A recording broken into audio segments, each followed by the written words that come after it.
It's time to hear the experience and the brainy. Meet Selena, Dorcas, Gifty, and Annette as the Hello, beautiful people of Ghana. This is Banahine Specialist Hospital. We are so excited to announce to our people Ghana that we are finally opened and we are accepting patients. At Banahine Specialist Hospital, our extraordinary physicians and nurses are here to provide a high quality medical service to our extraordinary patients. Our services include primary care services, maternal, neonatal, and pediatric services. We also have an in-house pharmacy. We have x-ray and laboratory services available to you. Come to us for all your healthcare needs and you will be happy you did because we believe the health is wealth. Thank you and stay blessed.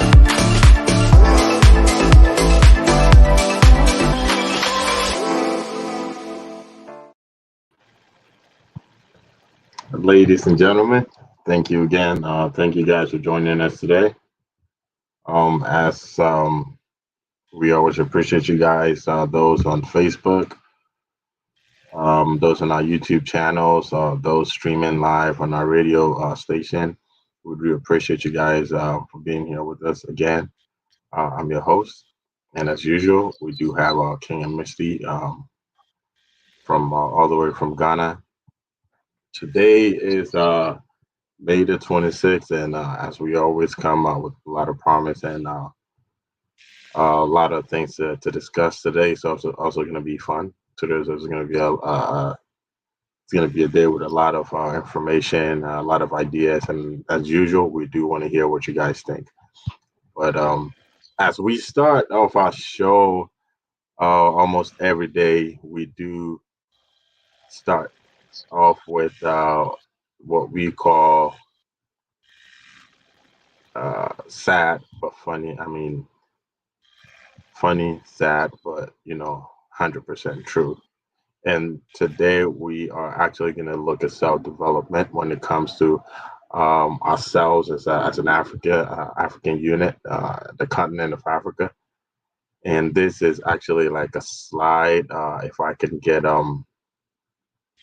my IT guy in the background to actually prop the slideshow in the queue, it'll be really, really appreciated. Um, this is from when Ghana and Nigeria played World Cup qualification and the setup that we actually, put out for Nigeria and Ghana. And it's just a mirrored table. And from afar, it looked very, very disorganized. And most of the time we talk about, organization could probably be the number one thing for us to look good in the eyes of the viewers, the population, and everybody else watching. So it's quite unfortunate I can't get this to really come up, but when I can, I'll be more than happy to share that with you guys. But furthermore, we'd like to welcome my co-host Jaffet Hammond is going to be joining us pretty soon, in about 15 minutes. But King and Misty, all the way from Ghana. Thank you for joining us today. Yeah, thank you, thank you, thank you. We can't really hear you. You might want to have to speak up. Thank you, thank you, thank you. I'm grateful. All right. All right. So guys, before we really dive into exactly what it is that we need to talk to, as you guys know, we always come with a lot of information. We always come with a lot of things to discuss. Before we really dive deep into it, we're not going to take much time discussing the general things. But before that, let's take a quick commercial break and sell some products. We're going to be right back. When we get back, we're going to dive right into the new squad that has been, put out there by our coach. We're also going to talk about the local team. I think last week we touched base on it just a little bit prior to ending the show. But we're going to dive deep. We're going to devote a lot of time to it and just dive deep into it as well. And obviously, we're going to talk about, not necessarily the problems that we have. We're also going to give solutions to, a lot of the issues that we see as a new generation has been facing the nation for quite some time now. So let's sell some products, and we're going to be right back.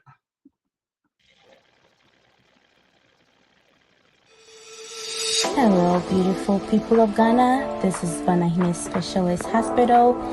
We are so excited to announce to our people Ghana that we are finally opened and we are accepting patients. At Banahine Specialist Hospital, our extraordinary physicians and nurses are here to provide a high quality medical service to our extraordinary patients. Our services include primary care services, maternal, neonatal, and pediatric services. We also have an in-house pharmacy. We have x-ray and laboratory services available to you. Come to us for all your healthcare needs and you will be happy you did because we believe the health is wealth. Thank you and stay blessed.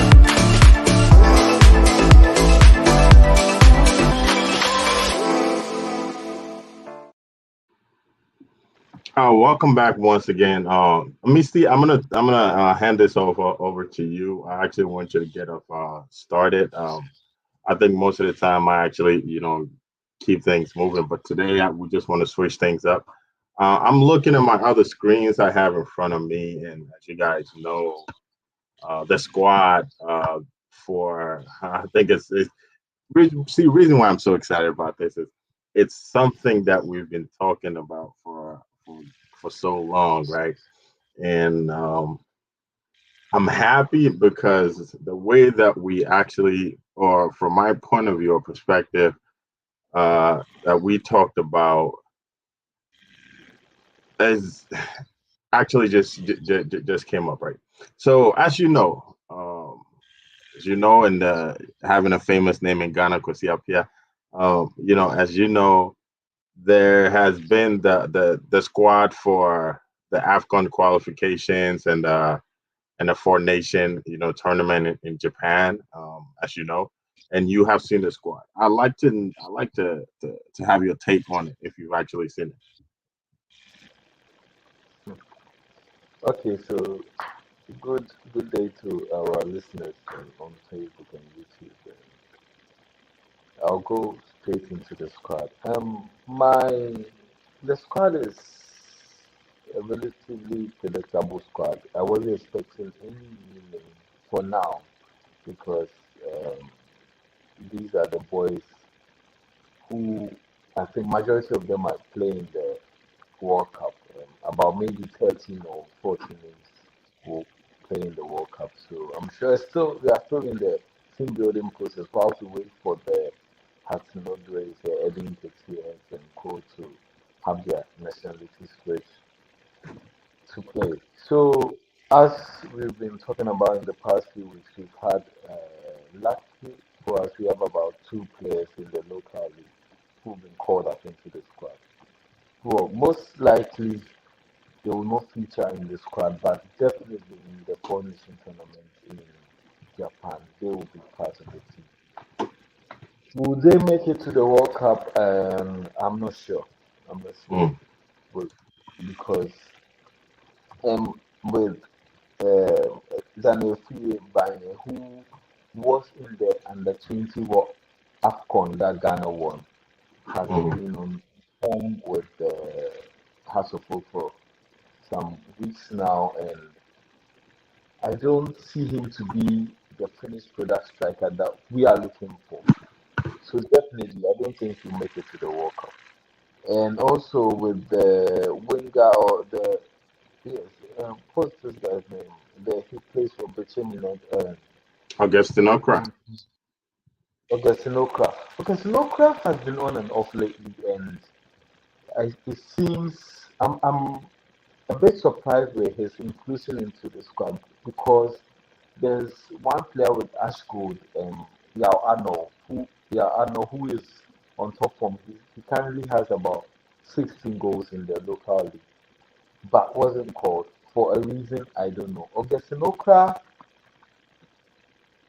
is also like the Sule Muntari case. He went outside, played for a team in Sudan, but was in the African Championship, played very well, went to, I think, Europe for some few months and also came back into the league. So he has that experience, he has that international exposure. So it's not really shocking or surprising to get his name on it because he's experienced and he's young because he did very well in, I think, 2 years ago there was a Champions League, African Champions League, and he was very good. But his team went into liquidation and he has to come back home. So for him, it's fine. Even though, yes, for him, I also believe that he will definitely not go to the World Cup because of the quality we have in our foreign-based players. Mm. I think it's something good. So I don't think I'm not really surprised with the squad. Nothing new. It's the same template we've been using all this while. See, Thank you. now let me ask you this though. Were you surprised to not see these international players on the squad for the African Cup qualifications like we both anticipated, or probably everybody anticipated them actually playing just to get a feel of what African football is about? Were you surprised to not see, not, I mean, besides, honestly, I mean, it's gotten to the point where you look at the list and you don't even see Mohamed Salisu on there. You don't even see these authentic, I'm talking about, folks that you actually expected to play, right? Because these are the games that, like you said, I think you said a few weeks ago, these games actually lead. They actually build into the World Cup. They're actually building us, or kind of, building that, chemistry to go to the World Cup. Were you, as an analyst or as a fan of the sport, actually just surprised not to see these players in the World Cup? And of course, as we can see, I think the lights. We do have some technical difficulties back home in Ghana, because we can see the darkness in this on his side of the screen. But let's move on. I think a few weeks ago, for those of us who've been joining us for day in and day out, I mean every single week, we did talk about this, and Misty made a bold prediction that players, international players like the Hudson Odoi, the Lamtes, the Terry Lamtes, the Inaki brothers, the Salisus, all these players playing in Europe or playing in the big clubs were actually, they will be featured in these upcoming games. And honestly, he wasn't wrong, because this is what we were expecting, right? You're expecting these players to play in this game. You're expecting them to have a feel of what African football is like. You're expecting them to have some sense of ownership when it comes to, these games, so they can actually build, like some, just have a sense of what the team is about, right? So that when they go out there, they don't seem like, okay, now I have to find a way to fit in before or during the actual World Cup, which is the biggest, sports stage in the world. But it's quite interesting, because last week we talked about a rumored squad that was out, about 40 players, and as a rumored squad came out, we saw 5 goalies in there, and one of them was from our local league, being Kumasi Asante Kotoko. And we look at the squad, the official squad that was released today. 33 players, and obviously the goalie has been, rumored. Again, rumors has been actually been dropped. Hello, beautiful people of Ghana. This is Banahine Specialist Hospital. We are so excited to announce to our people Ghana that we are finally opened, and we are accepting patients. At Banahine Specialist Hospital, our extraordinary physicians and nurses are here to provide a high-quality medical service to our extraordinary patients. Our services include primary care services, maternal, neonatal, and pediatric services. We also have an in-house pharmacy. We have x-ray and laboratory services available to you. Come to us for all your healthcare needs, and you will be happy you did, because we believe the health is wealth. Thank you, and stay blessed.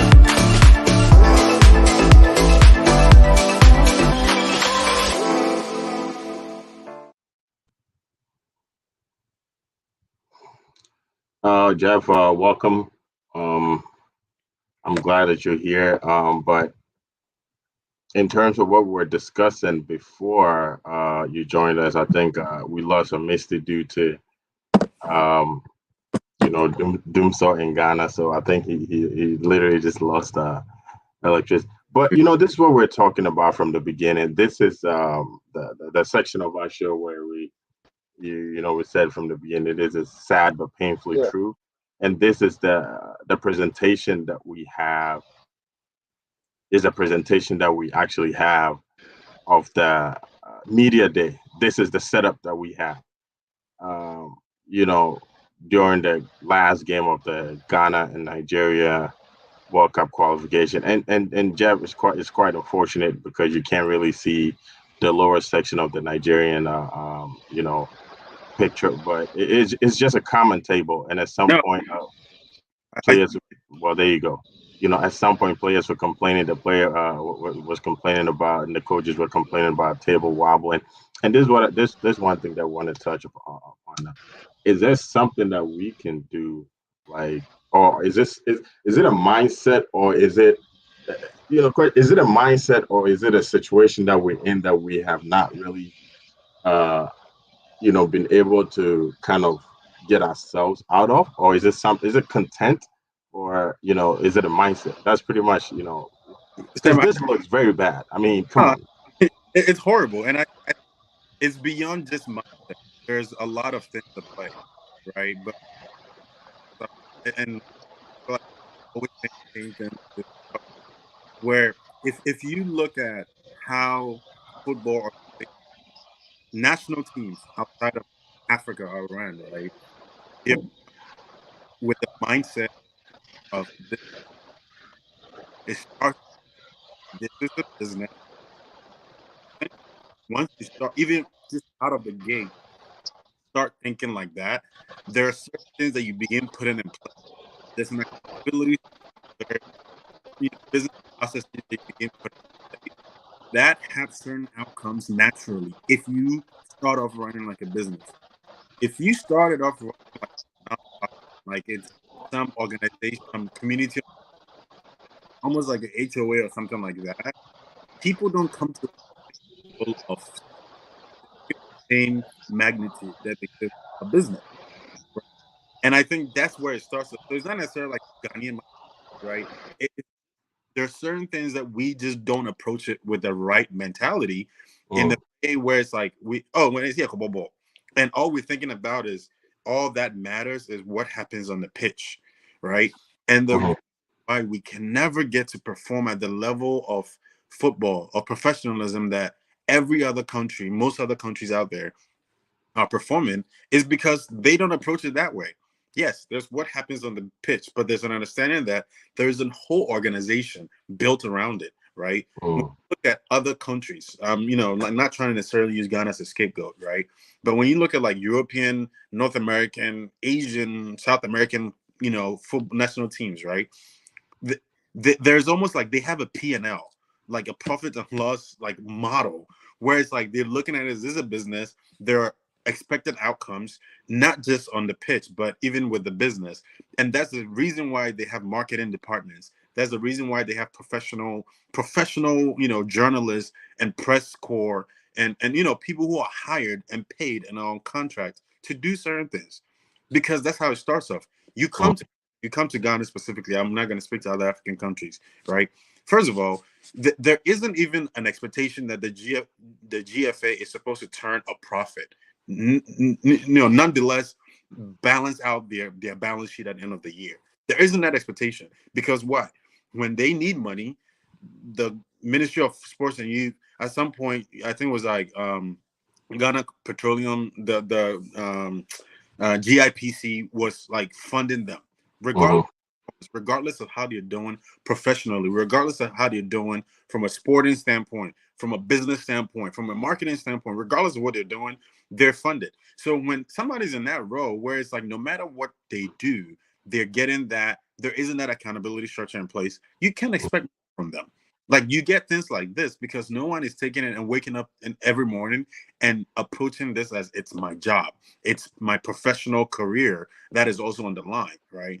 If you were in the role where you're like the press and marketing or whatever department that would be responsible for this, and you were putting out this out there, right? You would have there would be some thought, some second thought to go, you know what? This does not look professional enough, and it's going to reflect on me. Yeah. And fear or the concern you have there is it's going to look bad in terms of my professional performance within Yeah. the job, right? So there will be some reticence there. There will be a second thought there, like, you know what? Let me actually try to improve this. But there isn't. Like we talked about this last time, there are people within GFA who are not even on contract in Mm. official roles, but there's no contract in place. Those who happen to have contracts are not even getting paid, right? So it's like, what can you expect when the organization is not running like a business organization? This is what you get, right? It's almost like I said, like it's like a community. From the picture looking at it, it's almost like town council, Biamashia, and that's where you go. So you know how I feel about this. For me, I'm like, if we really want to turn football in Ghana around, it's going to be a top-down reorganization, restructuring, where it's like somebody, whoever is being put at the head. Like, if I were to be put in charge of GFA today, my first focus is not who are the players who are on the pitch and whatnot. It's the back room You got it right. management, right? It translates throughout the entire organization, and you realize that the players are only a piece. What happens on the pitch is only a piece of the entire organization. There's an entire organization to worry about, but that's not the case. So we get things like this, and the thing is, you would think that the average person in Ghana, the average Ghanaian is gone. Well, I see, press conferences at the club level internationally. I see press conferences with other national teams. They look professional. They Right. Right. look well presented. Why are Mhm. we doing that? Right? We can chalk it up to contentment, but there's also this understanding as if, like, I hate to be too critical of Ghanaians, right? But we have this thing as if, oh yeah, butchery, like that's a Mm. fraud, as if they're employing some magical processes to make that happen. So it's the same way where when we do concerts, I think Amici is in the backstage. But Yeah. even when we do concerts, the production, it's like we see what BET and other international productions look like, right? Right. Right. The mentality of, oh wait, yeah, it's just Ghana. It's just us. For us, we just accept a lower standard, and that's what you get. So it's not that other football organizations are doing anything that we've never seen before, or they have some kind of apparatus that is pushing them in the no. It's just people sitting down with common sense business minds and just making decisions, plan, strategize, and then execute. That's all happening. If you do it, the outcomes show. If you don't do it right, this is what you get. That's really it. you know, I think you're absolutely right, Jeff. And there's one thing that I actually want to. I mean, Steve, if that welcome back. I know your lights probably went up because we just saw the dark background. But there's one thing that I want to touch base on. Now, Mr. Correct me if I'm wrong. So when Ghana qualified to the World Cup right now, we have how much was given to us by FIFA? $12 million, right? Do you think out of that 12 million, we can actually um, probably devote a huge percentage of that. Don't focus on the blacks. Obviously, we have to pay for our hotel. We have to pay for.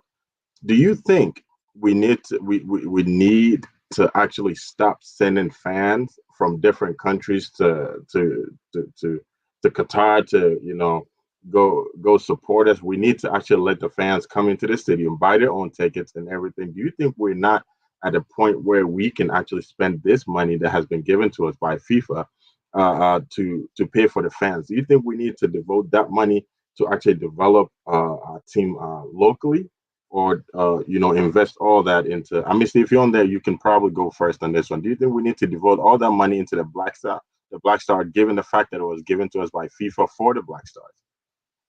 Okay, so let me explain this to you. Maybe the system in Ghana is different from what happens in other countries. So with the Black Stars, the government of Ghana finances the Black Stars. especially. It's not we don't have like a title sponsor like what England and other national teams have. That company sponsor the team, so their FA runs on its own, totally autonomous. But in our case, the government of Ghana finances the ticketing of the Black Star players, their hotels, their per diems, everything. So when these monies come in, especially from FIFA with the 12 million, 2 million for qualification and 10 million for being in the group stage, the money goes back into the government coffers. So the government decides that, okay, this GFA can get maybe 3 million or something to use for other activities. So that makes our situation quite complex.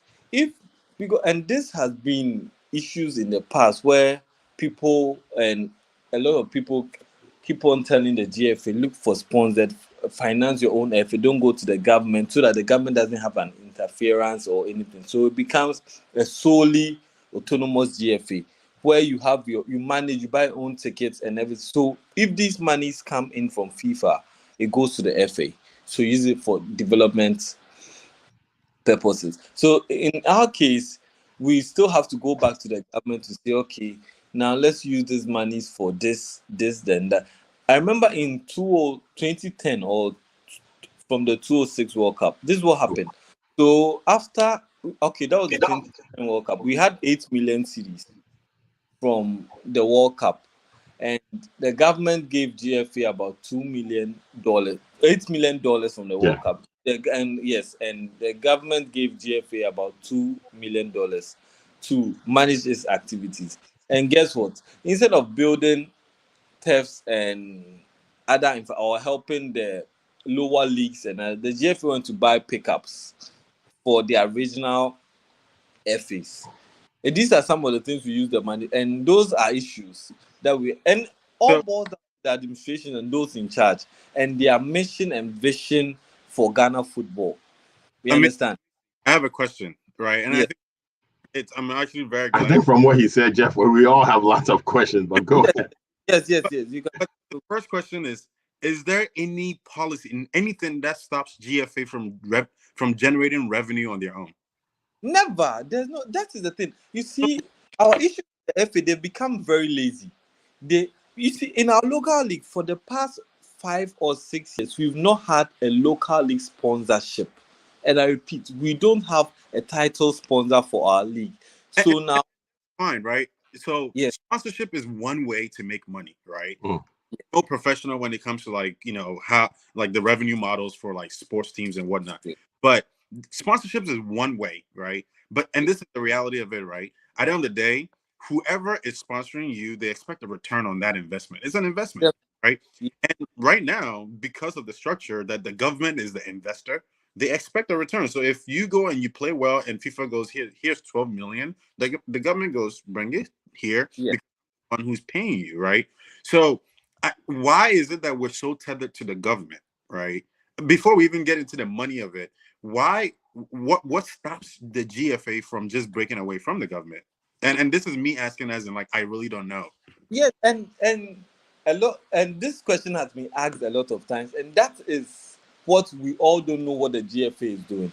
And trust me, they have a marketing team of vested individuals. Like they need to fire all of them. Yes, very qualified individuals, and they can't do that because it's sad. Other countries' FAs are autonomous, and it's like the norm. But in our case, they rely solely on government because they know they can use the Black Stars as a political tool. And that's what it has turned into, because if you're able to qualify, you're in power, maybe MPP is in power and able to qualify Ghana for a World Cup, it comes a plus. People become happy with you. They gain some votes.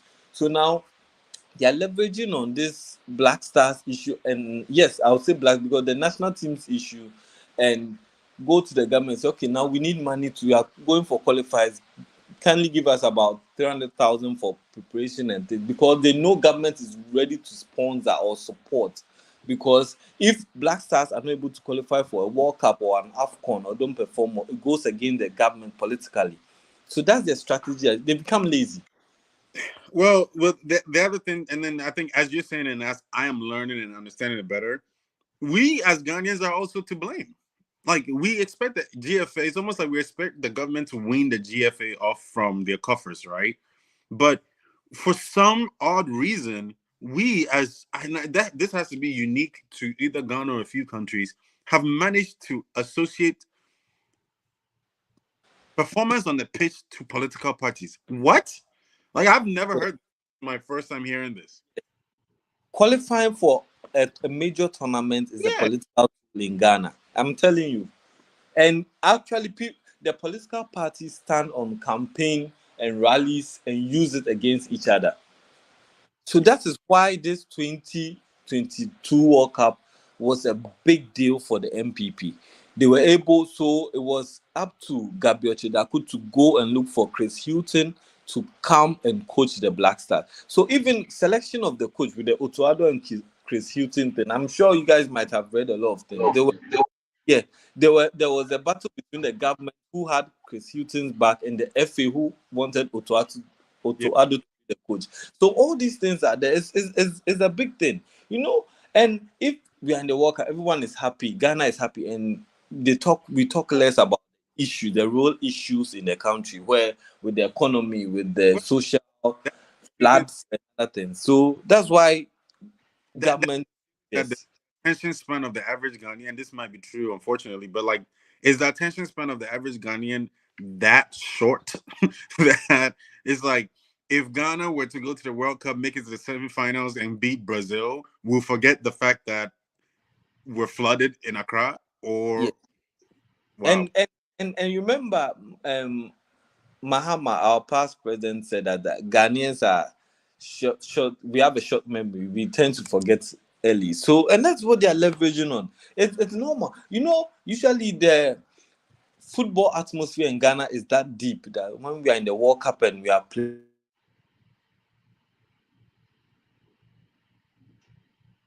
Yeah, and I think we might have some technical difficulties.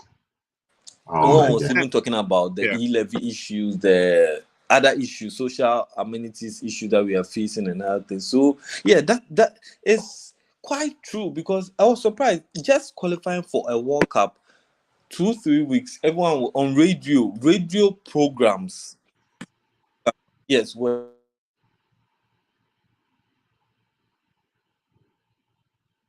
Hmm. Well, there you go. You see, we have short-term memory back home that we even forget after we qualify for the World Cup. We forget how bad our electrical system is back home. But Jeff, I wanna pitch in on what Misty is saying, and there isn't anything that I'm gonna take away from. I mean, I'm definitely just gonna take away from it and say it's okay. Obviously, it's always easy to kind of list out the issues and everything, right? But this is the thing that I'm talking about. When you're actually dealing with a bully, let's say a bully, and you're dealing with a narcissist, right? Sometimes they actually tend to be big over you and not use that height or that size as an advantage over you. But sometimes you also have to let yourself go in order for them to do it. And I kind of feel like, right, as citizens of the nation, we do that, right? Just like you're saying, it's always okay to have a short-term memory because not because it's the right thing, but because it's something that we've been content to. It's something that we've been okay to do, right? I mean, we've okayed it for it to be done. It's become so much of a positive thing, right? And I put that in quotes because they think it's a good thing for a political party to come in power and try to, when we qualify for the World Cup, actually that overshadows the bad things that's going on. Obviously, we're having kind of a podcast, something going, and their electricity goes out, and no one is going to talk about it, right? There, obviously, you heard about the flooding in Ghana, which I actually saw a taxi being taken away by water, right, Mhm. on the highway, right? And then this is something that folks are gonna forget about just because Ghana goes into the World Cup in December, make it out of the group stage and everything. So then it brings me back to the question that I actually have written down that Misty said before, and I think you also mentioned it, right? That it gets a certain point where we say that, oh, this is Ghana. Ghana, you know what I mean? So this Ghana, is Ghana. So, you know what I mean? We have that mentality. We have that mindset. And I kind of feel like that has been the wall between us and progress, right? We just say, oh, this is how we do it in Ghana and stuff. So my question, who is in charge of or who is being held accountable? Mr. was on the phone and says something very true, right? And it's quite funny because it actually fits into the beginning stages of our show. It's sad but painfully true, right? We have local league which needs a lot of exposure. We needs a lot of sponsorship. Granted, it hasn't been that good in terms of how we project it to be and everything. So you have $2 million and you decide to buy pickup trucks. Now, mind you, that's what's going to be an expense. You have to worry about maintenance. You have to put gas in and everything. That is not going to bring in revenue, right? So again, you think about it. Do you think we as citizens, we're actually allowing this to happen by constantly just, solely dependent on that aspect of our lives in terms of football and just letting these things run, or these guys are just taking advantage of us? I mean, these guys are just, running over us. See, but Sam, that's the thing. If we were focusing too much on it, right? Like for instance, if we go to India, they have a crazy obsession with cricket, almost the same levels that goes with football. But you want to know the difference? Because they have this crazy obsession with cricket, they've invested around it. They have built a way to source talent from the communities and find the best cricket players to play at the highest level, right? That is what obsession means. Obsession doesn't mean that if I'm at work and there's a game of cricket, or because I'm Ghanaian, there's a game of football happening, I leave work and I go watch it. You're obsessed with it. That is not necessarily an obsession. That's an addiction, right? But obsession means that you are so emotionally invested in seeing its success. We're not. We're not, because the average person, or forget the average Ghanaian who's not in a position to affect any change in GFA, right? The average Ghanaian person who's in the in those seats to be able to affect change within a GFA is not doing any of that. Right? Again, it's like if it's been politicized, and I think what I'm saying makes a lot of sense.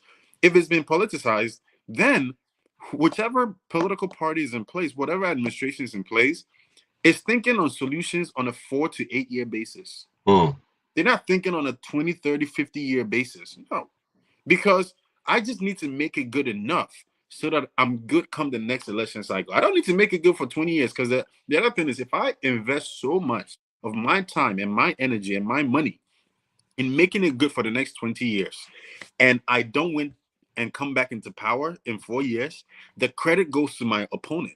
Right. So now it's almost like, as I'm building it up, I am putting things in place to sabotage it in case I don't come back. So on the day that I'm leaving, if I lose the election I'm leaving, I can just pull the rug from underneath it, and they have a new challenge. It will look bad, and then it will look bad on them, and then I have another chance to come back into power. Like, that is, we're wasting out. Anyone who's doing any type of commentary or an analyst who's analyzing anything with GFA, it's wasting their time, because there are people in there who are invested in making sure that it doesn't work on a long-term basis. So, of course, if I'm there, I'm not going to sign a 10-year contract with Chris Hughton, because I might not be here in 10 years. I will sign a 2-year contract with him, and I'll renew it every 2 years, because I know that in the next 2 years I'm going to be here, so I'll renew it. Okay, I win my election, I'm going to be here for 4 years, so let's do it 2 years, and then 2 years later we'll renew it. And then it's like, I'm going to move at that cadence because it works for me. Right? We need to find a way to immediately, as soon as possible, decouple football from politics. Maybe not in the minds of the average person, but for me, I'm like, forget the average person, because again, it's like they've made an association that they shouldn't make. So I'm not now about to look to them on how we're going to solve the problem. It needs to be like a hard pill to swallow, where it's just like, hey, this is how we're going to move forward. Like, if let's say, even if the GFA is going to fund the if the GFA is going to be funded by the government for the next 2 years, put to place a transition plan on how the GFA can eventually become an independent organization. I know for a fact that FIFA has policies and in place to make sure the governments are not meddling in the affairs of football associations. Period. And so where do we stand on that? Like, how does that work with this model that we have in Ghana, right? So, and this is the thing. Going back to your comment around, it's like how Ghanaians think about it and whatnot. Oh, Kokan, you better say, oh, now this is how you want to, and it's not going to work because, and so immediately it's like there's no confidence in being put in an alternative solution. Right. Because of the person who's saying it and whatever perception that you may have of the person. So I'm like, is this worth even, wasting breath over? Because it's not going to change. Or if it's going to change, it's going to have to take one person who's going to be, and I hate to make this analogy or comparison, but like the JJ Rollins. Right. Care what you think about me. I don't care. I don't care if you like me. I don't care if you don't like me. This is the vision I have, and I'm going to put it in place. And maybe I'm going to step on a few toes. I'm going to hurt a few feelings, but I'm going to put this in place.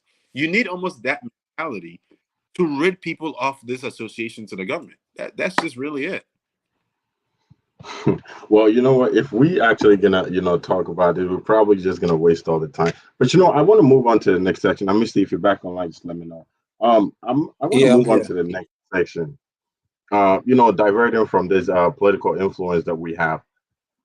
The one thing that we had down on our agenda. Do you believe that it's time? Looking at actually our 33-man roster, we do have a total of 7 strikers. One of them being Antonio Semenyo from Bristol City. We do have Afenia John, who just won the Europa Conference League, although he didn't feature in it. We also had Daniel Freer from House of Folk. She said he was actually surprised because he hasn't been playing well. As as fans of the game, as probably analysts of just watching games over and over, just being here, just seeing all these things go down. Do you think it's time for us to move on from Jordan Ayew as a striker? Now, wait. Before I know how much Misty loves that guy, right? Before we actually do that, I see the comments on YouTube. I'm actually gonna publish them soon, and we're gonna go into discussing that. So, folks, I do see. Thank you very much. But I wanna ask this. Do you guys think it's time to move on, or it's time to actually feature either one or the other? Because you look at the statistics, you look at the careers. I'm talking about the Ayew brothers, and almost everywhere that the brother has been, or they both have played together, they did always outshine Jordan, and Jordan gets to be in the just in his shadows. Do you think it's time to move on from Jordan, or it's time to just split both of them up? Because today is 32 years old, and I don't know for how long we're gonna expect him to feature or just be in a Black Star. So, see, go ahead. Okay, so with this Jordan issue, Jordan, I don't know what you have against Jordan. I know you're feeling it. He doesn't fall. I don't know what he has done to you, because the only issue you keep on raising, he's not scoring good. He plays for Crystal Palace. He plays often. If he was that bad, do you think he'll be playing? Can you mention one To my defense, striker his dad is very close or one friends. Again, attacker we who can is better talk about than the him? political influence. His dad is very close friends No, with Patrick Vieira. So you know what? With who? No. His dad is So you extremely. think before Go Patrick ahead. Vieira was Roy Hopkins? No. Before Patrick Vieira was Roy Hobson, and even for that, I think for that season he was the Crystal Palace Player of the Season. So what makes him? You see, Jordan, if you can't buy See, the man has experience. played He has 101 experience with games for national Crystal team in the Palace and tournament. has only 13 goals. 101. He's not even averaging 0.002 And goals. He has 13 goals for 101 games. Can you mention any Ghanaian striker who has done better than him in Europe or in Ghana, and so we put him in the team? I think Asamoah Gyan had more I'm goals when waiting. he. Again, like I said, we No, do have Asamoah, strikers. yes. See, let's talk Asamoah about Gyan it. Okay. was. We're talking. we're talking about. I'm talking about them. Present currently, is there anyone better than him?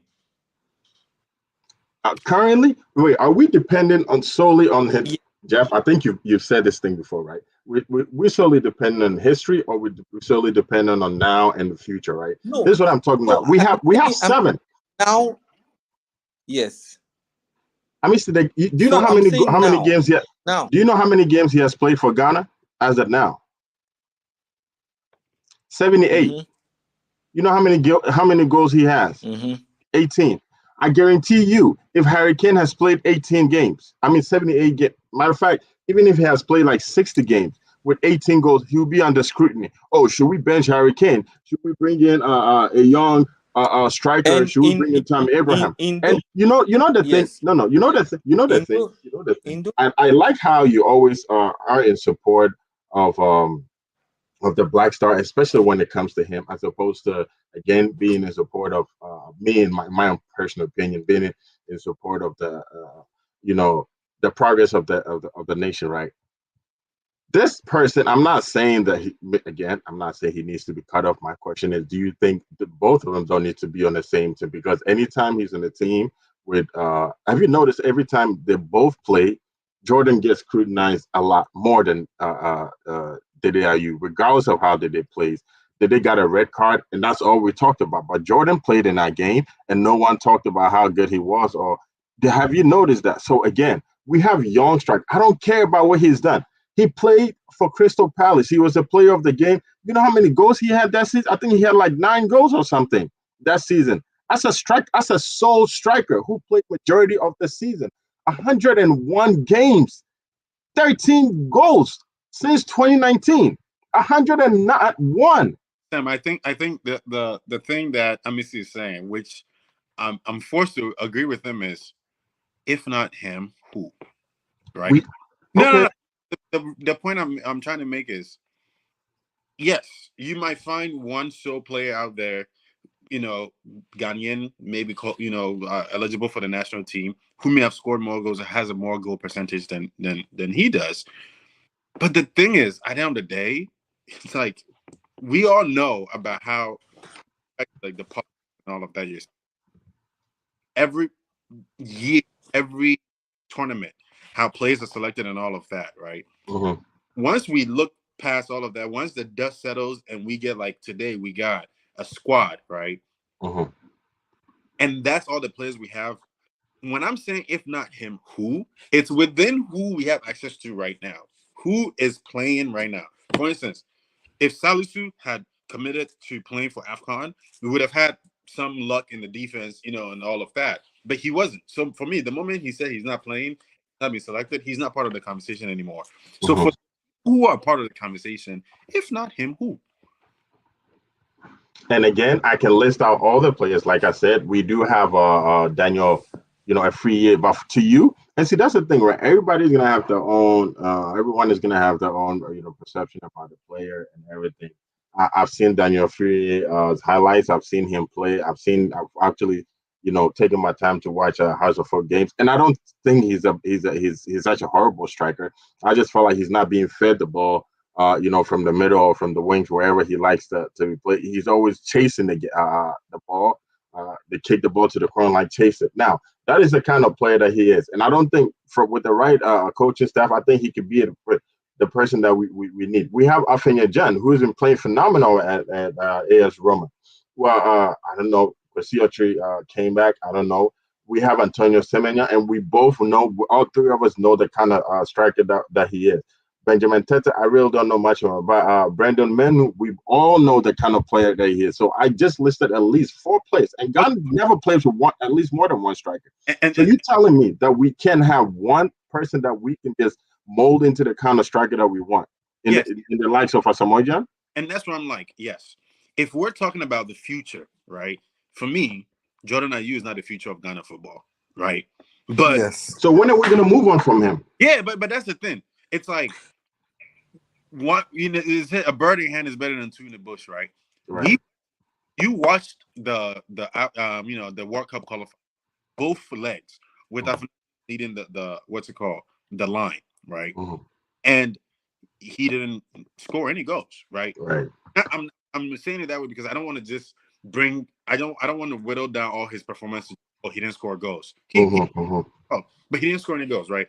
It's we're building towards it, but until we get there, Jordan is all we have, right? It's Yes, and that is the thing. sorry, let me. It's only because in the past 5, 6, 7, 8 years, Sam, that's where is legitimate. We should have been developing successors to Jordan Ayew, right? But in those years, we were, excuse my language, BSing around, right? So now where we're like, oh, we Jordan Ayew not like at the level that we want him to be. He's not doing. I'm like, well, yeah, but when you had the time to develop and invest in players, you weren't.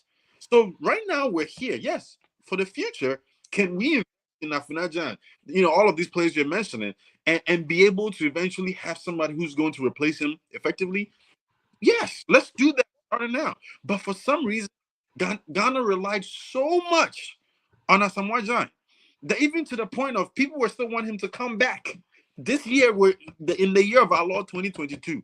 People still wanted Asamoah Gyan to still come back to Black Star. Why? Because it's almost like the onset. We all know that we've not poured into any young talent to say that, okay, this guy is the next person. Asamoah Gyan, thanks to Marino. If it's not for Marino, people wouldn't even be speaking his name today. Marino is the one who's saying, I'm going to give this kid a chance. I know he can do it. Yeah, but I'm sure if Marino lands in Ghana, he can find 15 other Afanajans easy. But we're not doing those things, right? So unfortunately for us, there is the what should be, and then there's what is. The reality of today, where we are today, and the reality of it is, of all the you gave, all the strikers, if we're starting in today, the Hearts of Folk player, a free year is not a player that, like, I know that, okay, yes, what's the guy's name? Dede Ayew plays. I mean, Jordan plays in Crystal Palace. He's played 101 games. He's only scored 18 goals. He's not a prolific striker. But right now, if I am playing a match or friendly, whatever it may be, and it's against going against defenders who are playing the EPL, I'm not putting a Hearts of Folk striker against EPL defenders. I'm putting an EPL striker against EPL defenders, and unfortunately, he's all we have. Right. So both of you are like, because of the timing of the conversation, both of you are right. Both of you are right. We've depended too much on Jordan Ayew. But the thing is, where we are today, we're gonna say drop Jordan Ayew, because if we drop him, if not him, who? We've not developed. So that's where we are. We've created the situation. We've cooked the food. It's time to eat it. We have to eat it. And yet, we have to. See, I like Jeff. I like your argument, and Misty, I like your argument. And again, I'm not against Jordan playing. I'm against us solely dependent, being dependent on him, given the fact that to me, he's not a dependable striker. And I just feel as if, like you said, we've gone through so many players in the past. Let's take a team like Belgium for example. Belgium has a player that they play through, right? They have a system where they play through. They used to play through a player like Hazard. Now, Eden Hazard, they play through him. He decides, he dictates the flow of the game. Okay, if I hope this was going to happen, I distribute the pass. Now, Kevin De Bruyne, started playing at Chelsea. They obviously did not really see the value in him. Went away, and then all of a sudden he started picking up. When he was called into the national team, Hazard was there, and they still put their faith in Kevin De Bruyne. Now, Kevin De Bruyne, when he's in the Belgian uniform, I guarantee you, when he's coming with the ball, a lot of players, regardless of what level you play, all players are probably scared of him. Now, we've had all these players. Now, this my thing, right? And it's probably going to be redundant because you probably mentioned it. Now, this my thing. For how long, though? We've had all these players, just like, okay, so why can't we start now? Let's assume we've wasted all the time in the world by just, forgoing all these players that we've seen, and that's someone, Afenya and, a free year being a local striker. We at some point, we brought in Kwesi Appiah and everything. And we actually they played 1, 2, 3 games. And then the fact that they're not scoring like 20 goals, the fact that they're not scoring 3 goals in a game, we don't see any Like, we don't see the importance of them. We don't see the importance of the talent. We don't see the importance of the contribution. But then we solely depend on the fact that, oh, this guy has been there for so long. So you know what? Just because he came right now, like, I don't see him to be as productive as someone who's been there. But guess what? The person who has been there is not productive. The only reason why we have so much faith in him is because of the longevity of him being around. And that's what I keep saying. For the first day we started this pod, it's like we're looking for the outcomes or like the effects of a system, and we don't have a system in place. And look at this player. Me, United fans. So those are where my examples come from. Anthony Langa, right? When Anthony Langa started playing this season, started playing late last season, and then this season, right? We had Greenwood. Before Greenwood, we had Rashford. Do you know what I'm saying? It's like there's a system of breeding these young, but during that time, we've had Cavani, who's like 45,000 years old. We have, Cristiano Ronaldo. Before, do you know what I'm saying? It's like a system is something that sits down and thinks through. Okay, here is the players who are featuring today. Here is the coverage or the plan that we're putting in place to make sure that, because when Asamoah starts to get to 35 years old, he can't play 90 minutes, right? So in the last 20 minutes of a game, do we bring him in the last 20 minutes of a game, or do we have him play the first 70? And then, do you know what I'm saying? That's a systematic thinking, right? And then you're throwing the players who are stepping into those roles, and then they start switching. And then maybe it's like in games that are not as important, you start the second striker, and then looks like. And Jeff, it's funny because Amis is also a diehard supporter, fan of United, and we go back and forth. And it's quite. Amis, you're gonna get to talk right now, but it's quite funny how you mentioned it. It's like we're just waiting for this player to just completely die off, right? And then when he dies off, you put this player in. I'm talking about the Ghana national team. You put this player in and expect him to just shine right away, and it doesn't work like that. So my question: are we gonna move on from him now and try to breed someone? We're also expecting them to be developed by somebody, and then they come Yamianwa prepared. There you go. I missed this. Your go, man. You go ahead and share your thoughts. Go ahead.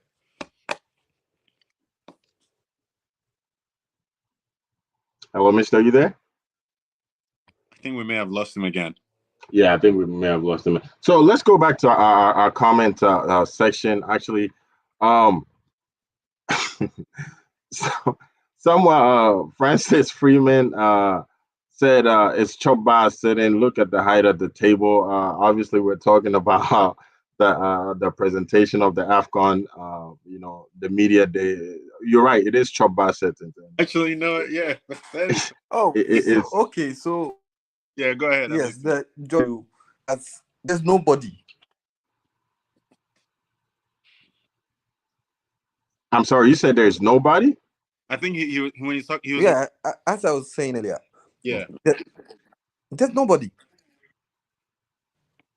I think you might have really lost connection, so you didn't hear all that. But anyway, go ahead. I agree with Jeff. Yes, I agree with that we could have prepared a lot of players. Our football has been going down, has been declining over the past few years. You see, with the rise of our national team, we had a good junior team and a good local league.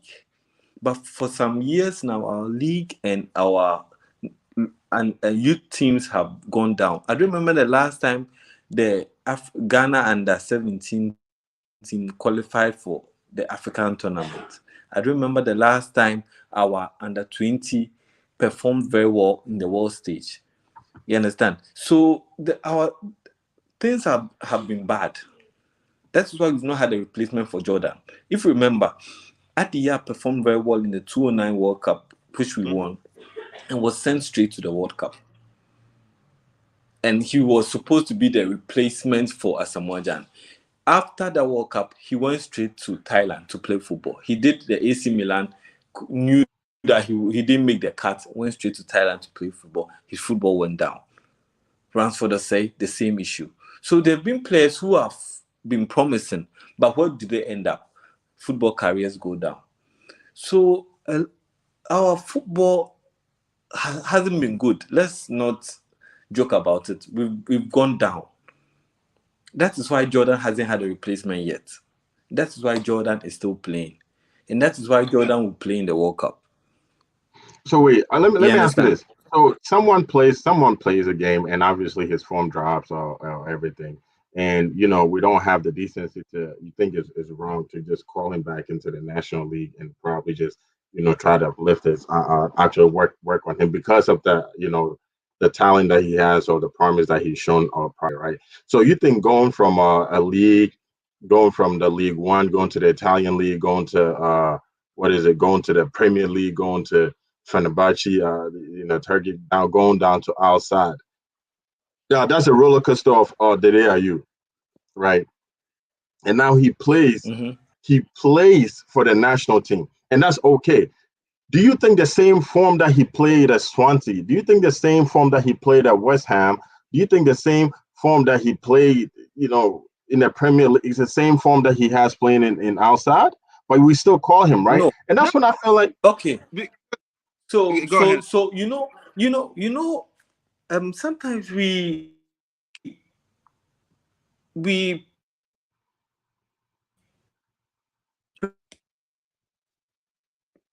pretend or we assume a national team is the same as a club side. Germany had a similar issue with Miloslav Klose in 2014. He wasn't playing. He was about 35 years. There are a lot of players who are like that. Because he's playing for outside, he's not good. You see, someone might not be bad for Richard Olele Kingston in Blackpool. He played about 1 or 2 games, and that was it. But when he came to the national team, he was on top form. He was the best we had. So you should just look at the person's performance. When he dons the national jersey, does he play well? And It's, anybody can agree that when he's playing for the national team, he plays his heart out. And that is what no. we need for a national team player. So no matter where he plays, does he perform? This is all we need. That is see, all we need for a national team player. you to a certain degree, in the sense that where I agree with you is that, and I think we said this last week or 2 weeks ago. Starting 11s are, yeah, they're picked in training, right? So to your point, if the person comes, show the promise, and they're showing that they're informed, and then they can perform and help us win a match, you play them. I have no issue against it.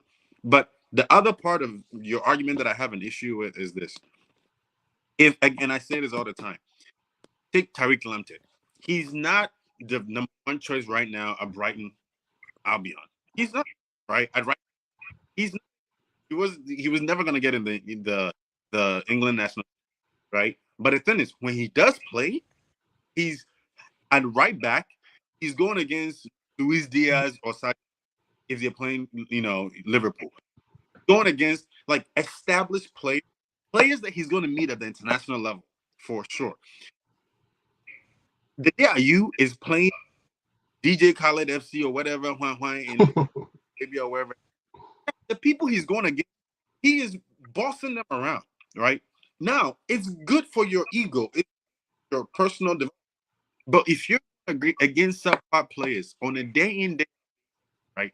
The day you get thrown against a Louis, a Sadio, uh, on the left wing for what's it called? You get thrown against a Kevin De Bruyne, Massa. Like, it takes some back up to that level, because there is a marked difference between a player who's playing at the top of Okay, the Premier so League.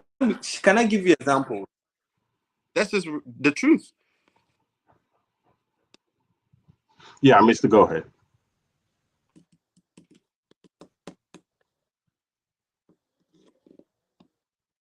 We may have lost him. Yeah, probably have some technical. But let's go back to the Example, comments before we Asamoah actually log off. Actually, Asamoah now go ahead. played very. No, no. Go ahead. Go. Can I come in? Asamoah Go ahead. came very. Yeah, Asamoah left England very early, moved straight to Qatar, and moved straight to Saudi Arabia to play football, and moved to China. Those people most of the players in that league are part-time players. But when he came back to the national team, he was scoring goals. You understand? Does that mean it brought his ego down? Football experience is also needed in football. With the day I use experience and all he has seen, he doesn't need. He That's wouldn't us be saying he doesn't need to afraid play to those players face is selling. I mean, I Steve, I get what all you're saying these though. top Listen, players. let's look at a player like Zlatan and Brian. Zlatan played in some of If the you're top. going player, he's gonna keep cutting in and out because of his connection. But go ahead. I mean, Steve, Zlatan played your in early some of the 20s, top. in your Oh man, this is very bad. If you're still there, just shoot me a text or something. Let me know so that I can just stop talking. But you're a let's teenager look at and the. you move Sam, I'm saying go ahead because he's gonna keep cutting in and out. Zlatan played in some of the top. those countries. You It's haven't kind of weird because every time I talk, seen it all yet. So anyway, Zlatan played in some of the top leagues in the world. Probably at some point the most unstoppable, striker in the world. He played. He went all the way from playing at a very high club and then came all the way to the MLS, being a league guy. He was still being called for the Swedish national team. Not necessarily because anyone was scared of him, but because every time they put him in the game in the team, he performs. It's a lot different if he went to the MLS and he was playing like Wayne Rooney out there and no one called him because they knew Wayne Rooney's time was over when he went to the MLS. This guy, every time when you put him in the team, he performed because he knows his role. He knows exactly what it is that he needed to do. So he did it. So they'll call him regardless. So at the end of the day, whether it's about ego, to me, whether it's about money, just like Asamoah actually said in one of his interviews, that at some point he was chasing money. It was because of money. That's why he left Southampton, because at that point he was an unstoppable striker playing at Southampton. Now, whether it's about ego, whether it's about money, when you put Asamoah up top, he performs. And I think that's a difference that we're talking about, right? It doesn't matter where he not perform when he plays for the national team. That's the only question I'm asking. That's who. Obviously, he's the spirit of the national team. So why do you think when he's playing is a problem? I mean, see, I only brought it up because you said that Adia went over to play in Thailand and his form dropped, so you never called him again. Now, I'm saying if a player like it goes to a lower division, and he plays at the level, like Jeff was saying, he plays at the level of the part-time players. Obviously, you're gonna have to match the players that you're playing with, right? So obviously your form is not gonna be the same, but we still call him. So why do we actually just favor those two brothers, thinking they're always informed to play? I remember last season, was it last season? The day got injured for some. I mean, not the day. I'm sorry, Jordan got injured for a few games. And he didn't feature for a few weeks, and it was a friendly game that Ghana is playing. We still called him. Yeah. No. We still call. No, he didn't feature for Crystal Palace because he had COVID for 2 games. But he came down to the national team, and that was against with the Nigeria match. And with the first match, he was our best player on the day. The stats showed it. You understand? I've said it over and over again. If the guy dons the national team jersey and performs well, that is it. I mean, statistics have shown that he's not performing. But you know what? You think his job is to score? If he comes to the national team and he's playing on the wing, after Asamoah, how many strikers have scored goals for us? Most of our goals come from the midfield. And that has been our issue. Most of the goals, and his make is not the make of Asamoah. You understand? His make is the ball. He holds the ball. He moves the ball. He's not someone you expect to give you. Let me see. 20 goals a season. You understand? So they are So why don't you give folks that a chance? Why don't you groom the little ones a chance and try to groom them into giving you 20, 25 goals a season? Oh wait, because they don't play. That their last name is not a U and they don't play in the Premier League. Go ahead, Jeff. that's why I wanted to call MEC out on a contradiction. Freeman is calling out in the where it's like when Adia was like right on the cusp of being able to replace Asamoah Gyan, right? When he went to Thailand, we lost all confidence in him being able to play and compete because he was playing in lower league. And so eventually he was phased out of the national team because it was like, about Thailand. He's right. But for Jordan Ayew or for the day Ayew, he leaves and goes to Saudi Arabia, and it's like, oh no, he's still fine. Yeah, so long as when he comes, he's gonna give his, he's gonna pour his heart into playing. We're gonna allow him. Why wasn't Adia given the same measure and the same consideration? Because there is an understanding, there is an accepted perception that if you play in a lower league, and we're going to play a tournament where the majority of the players are playing in higher performing leagues, that you can't match up. So yes, Asamoah Gyan, and this is my thing with Ghana, right?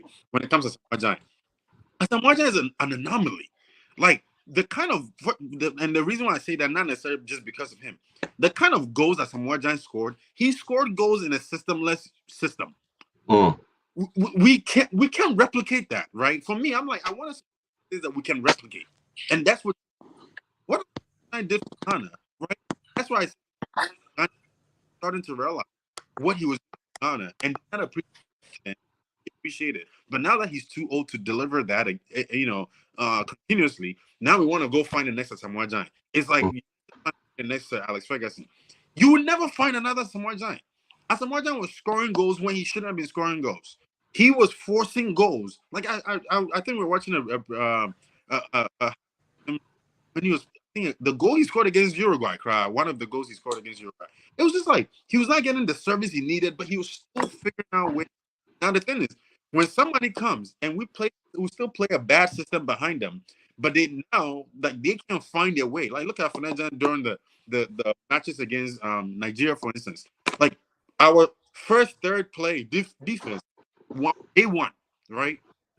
Midfield, A1. Once the ball gets past midfield, it was just booga. Everybody goes midfield and takes a shot. We didn't have any strategy in the third, in the final third, right? And so Afanajan was like running and down, and at some point you just get tired and frustrated. And that's what was happening. If you put Asamoah Gyan in his prime there, he will go back in the midfield and go get the ball and come and score. He would figure out a way to get the service, right? And so we've come to expect that. And that has become like our new standard. So if you come in, Adia, whoever you are, and you're not playing, or unless you, because you're living off of the brand name of your father, it's like we don't even give you that time to develop. And we don't build a system around you. Right now, the day are you, Jordan are you. Very soon they're going to retire. They will not live and play forever, right? The question is, who are we building a team around next, right? And what is today? Good. That's the question.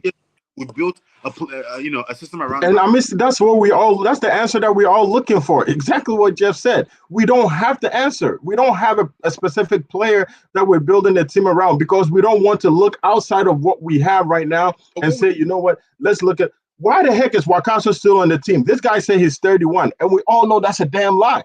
And he is still featuring on the team. Last season, his team got terminated because they went bankrupt. The man was home for almost 7 months. He's still on the team, on the Black Stars. You're telling me that we cannot give the chance to this Hasselhoff player to face this Premier League defenders and fail, or just go in there and see the way he's good at and try to polish it? But we still call players like these, and then we still don't have this particular young kid that we can see, hey, Jeff is good, Amisti is good. Now let's try to mold him and let him be the Kevin De Bruyne of our team. Let him be the Harry Kane of our team. Let him be the Toni Kroos of our team. Let him be. Why can't we do that? We need a club coach to build that player up and get him playing at that level. And that is our problem, Jeff. That's our, and the thing is, that is how. You know what? Jeff is right. It's not the job of a national team to build players. It's the job of a club. See, the issue we have faced in the past, we had local players. 06 World Cup, Sheila Liasu benched Oseko for and played the remaining games of that World Cup. Now we don't have that in our local league. See, all the players, all the coaches in our league have decided not to evolve. In football has evolved over the past few years. Our coaches, our teams in Ghana haven't evolved too. That is something we should talk about. So it's only left with the foreign clubs to build our players for us. Football has become scientific. Our local coaches are still using the same blackboard method. Can you blame the players for not developing? You I understand? get it. So you It's can't the say we should club's go and bring responsibility, just both because we local should and build somewhere. foreign. So you should go and take a House of Folk player, put the person in the black stars It's a and club train. responsibility. I No, get it. It's a no, concept of no football. team does that. Obviously, you Last spend time like you mentioned Saka. Saka was developed in Arsenal and also was playing constantly and even won a trophy with the England under 21. now, you're right. He did do that, but then he was still given a chance at the national team. In the Euro, obviously he failed at the penalty kicks and everything. They're not going to cut him loose. That is our problem back home. I mean, so we're not saying that it's a responsibility of the national team to build a player. It's a responsibility of the club. You spend 9, 10 months with a club, obviously, but it's the responsibility of the national team to give the player a chance to actually come in there to show what he has actually learned. And if it's not enough, then that's when you can tell him, bro, when you going back, this and this is what you need to work on next time, or you're just gonna be in the back end, just probably just come in, and then as you come, you're gonna learn to fit in our system. But it's not the club's, I mean, the national team's responsibility to actually just look at a player based on what it is that they think in their own mind, not looking at the player's talent and just saying that you know what, I'm not going to give you a chance because you went to Thailand and your form dropped and everything. I'm not going to give you a chance because you did this. But you know what? We're going to look at another player and just give him the same opportunity that we're not giving you. And that's what we're saying. It's not the responsibility of a club. I mean, of a national team. It is the You have to give him a chance. team. And that's a chance that, and just like Freeman is saying, they're Hasselhoff player.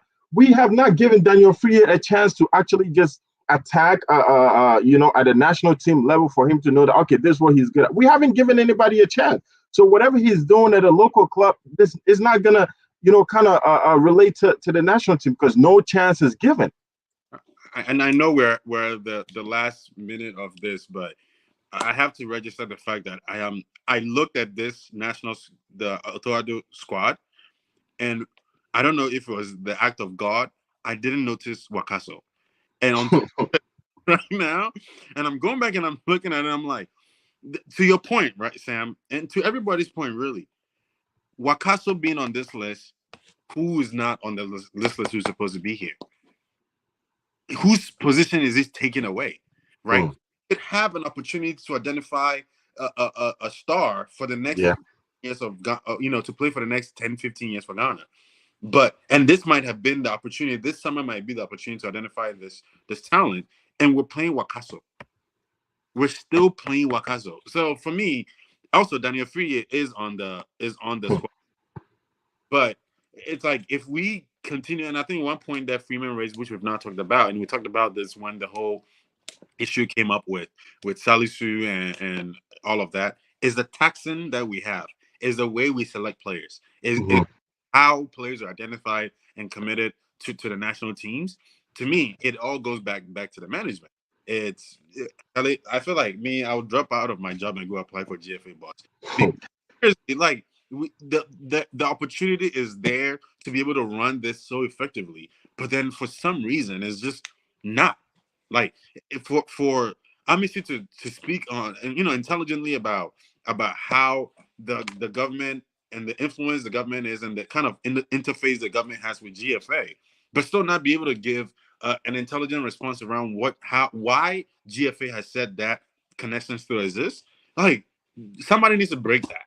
That needs to break, because if not, because that's where it comes from, right? That's that whole network, that neural network that has been built around that. So, And Jeff, you're right. There's this thing that I missed is talking about that. Oh, I think last week you said it. We've been pink. We have about 5 minutes before we close, but I missed it. Said something about because we don't have enough money in the system and everything. It's always good that players go outside play for money and that. And Asamoah did that, right? And the things we don't have a structure in place to actually just let players feel the need to I need to perform in order to be on the national team, right? As long as you have the pre-existing feature on the national team, or your name has already been called, you're always going to be a repetitive name being called. Let's take a look at England, and I always bring this up. Sancho could have been at Dortmund making million. He could have been making Mbappe money. Sancho was at the peak of his career at Dortmund, like doing everything. One of the principles of playing in the national team is you need to be playing. They had actually capped the foreign players that they can actually pick playing out of England.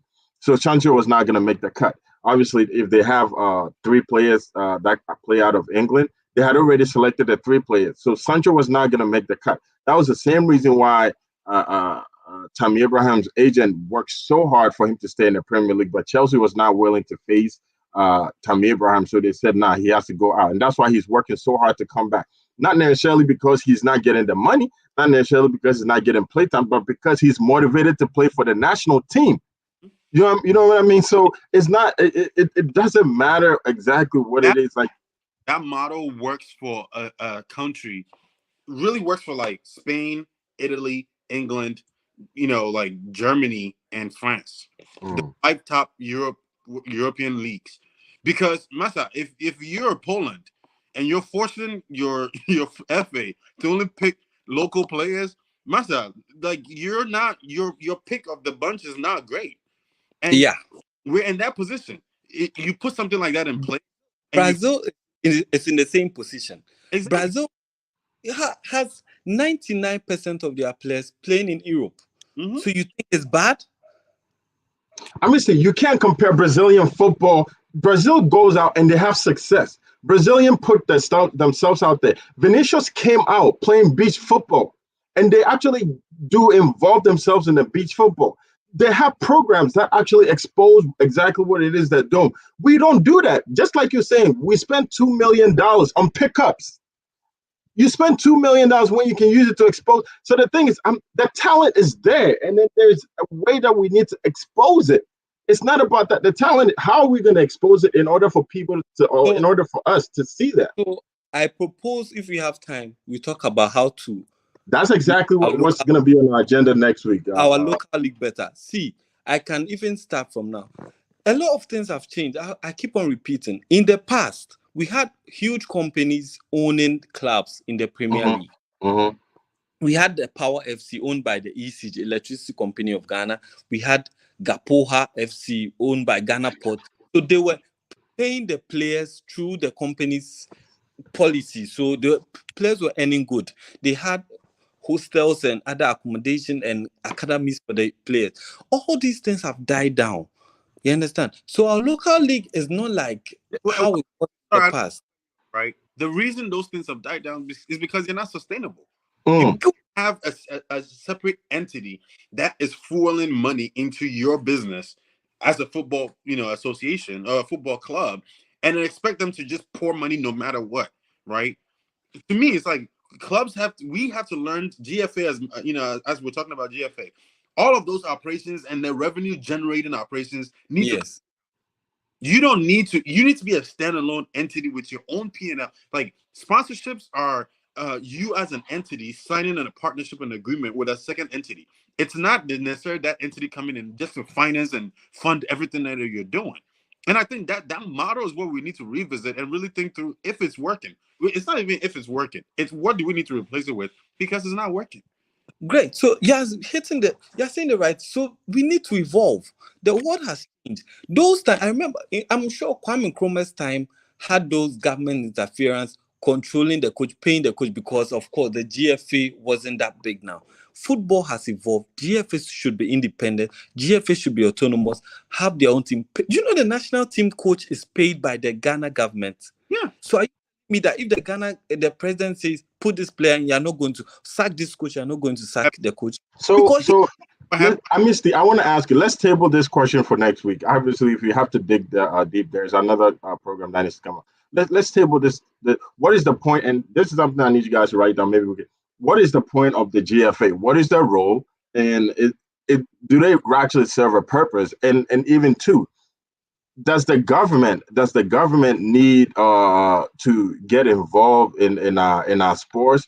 And if so, then If not, then what's the point of the Ministry of Sports that we have? What I think it's Ministry of Sports and something else. Yeah. What youth and sports? What do we have? I don't even want to mention the youth because I know that we don't really care about the youth aspect when it comes to sports. The only thing I'll tell you is if I give you money, I'll control you.